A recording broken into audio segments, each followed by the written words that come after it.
SC के 20% कोटे में वंचित जातियों को नौकरियों में 50% आरक्षण पर लगी कैबिनेट की मोहर।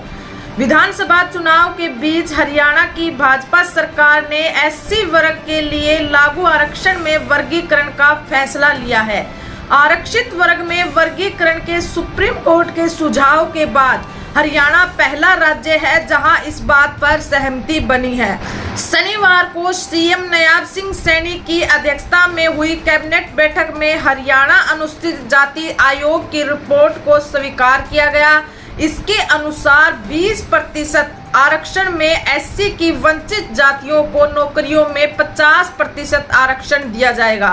हालांकि यह प्रक्रिया निर्वाचन आयोग की मंजूरी के बाद ही आगे बढ़ेगी। वहीं एससी कमीशन की रिपोर्ट में रखी गई एससी कोटा में बदलाव नहीं होगा। इसके अलावा 50,000 रुपए से अधिक वेतन वाले कर्मचारियों की जॉब सिक्योरिटी पॉलिसी में शामिल करने का फैसला भी लिया गया। इनमें उच्च शिक्षा विभाग के अनुबंधित कर्मचारी, एनएचएम वर्ग 2 फेस instructor, Aarohi model school, computer professional teacher, fix pay वाले कर्मचारी शामिल है। अब उच्चतर शिक्षा विभाग के extension lecturer, engineering, polytechnic college की गेस्ट फैकल्टी को भी सुरक्षित किया जाएगा।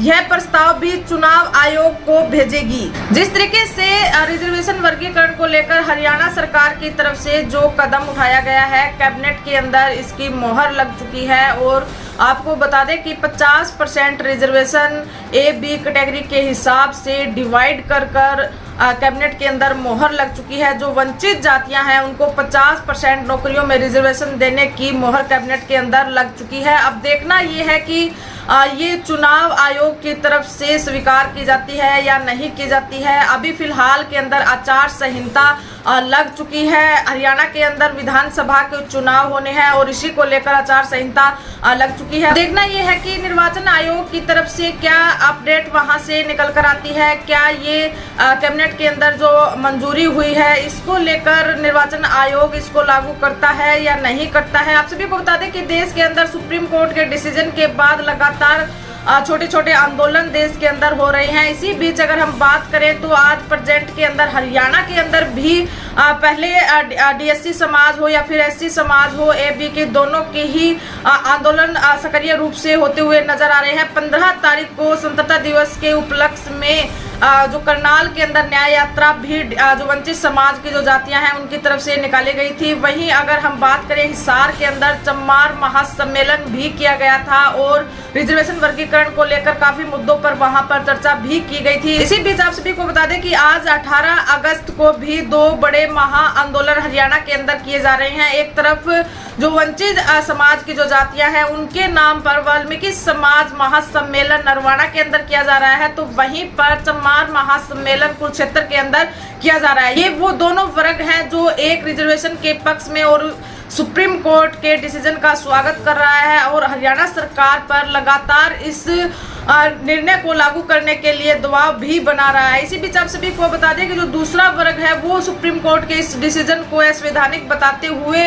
और बार बार एसटी समाज के अंदर फूट डालने की साजिश प्रेजेंट की सरकारों की हो रही है। इस तरीके से दूसरा वर्ग जो इसके विरोध में खड़ा दिखाई दे रहा है। साथ साथ 21 अगस्त को पूरे भारत के अंदर रिजर्वेशन वर्गीकरण के इस डिसीजन के लिए एक बड़ा आंदोलन पूरे देश के अंदर किया जा रहा है। लगातार उसकी सक्रियता अब बढ़ चुकी है और सोशल मीडिया पर अपडेटें भी काफी आनी शुरू हो चुकी है। 21 अगस्त को अलग अलग क्षेत्र में बड़े आंदोलन किए जाएंगे। जिस तरीके से 2 अप्रैल 2018 को जो आंदोलन हुआ था उसी की तर्ज पर पूरे भारत के अंदर कॉल दी जा रही है और पूरे भारत के अंदर 21 अगस्त को जो भारत बंद होगा उसके इफेक्ट देखने को मिलेगा और पूरे भारत के अंदर से अब जगह जगह से ये बातें सामने निकल कर आ रही है। वहां पर अपने एरिया के अंदर बड़ा आंदोलन किया जाएगा। लगातार एससी एसटी जो वर्गीकरण को लेकर अपने अपने आधार पर जो वंचित जातियां हैं या फिर एससी की जो दूसरी जातियां हैं वो आंदोलन कर रही हैं, जनसभाएं कर रही हैं। और इसी बीच हरियाणा के अंदर भी 2 बड़े महा आंदोलन